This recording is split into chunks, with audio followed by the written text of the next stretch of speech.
রাজ্যের মুখ্যমন্ত্রীর এপাং ওপাং ঝপাং বক্তব্য রাজ্যের মানুষকে দেখানোর আর শোনানোর জন্য শুধুমাত্র পশ্চিমবঙ্গের বিধানসভায় লাইভ হয়, কিন্তু বিরোধীদের ক্ষেত্রে কোনো রকম লাইভ করতে দেন না বিধানসভার স্পিকার।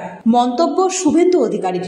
মুখ্যমন্ত্রী কখনো কখনো এপাং ওপাং ঝপাং এসব বলতে আসেন, তার জন্য বিশেষ লাইভের ব্যবস্থা থাকে।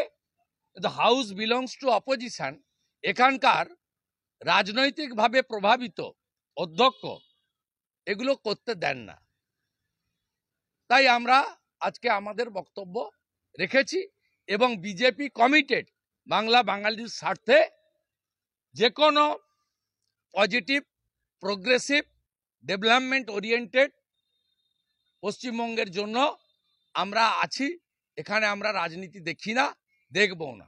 এর আগে পশ্চিমবঙ্গ ভাগ নিয়ে একইভাবে আমাদের ব্লেম করার চেষ্টা হয়েছে। আমরা ইউনাইটেডলি বলেছি যে না, আমরা পশ্চিমবঙ্গ ভাগের পক্ষে নই, আনডিভাইডেড বেঙ্গলের ডেভেলপমেন্টের পক্ষে। ব্যুরো রিপোর্ট, আজ বাংলা।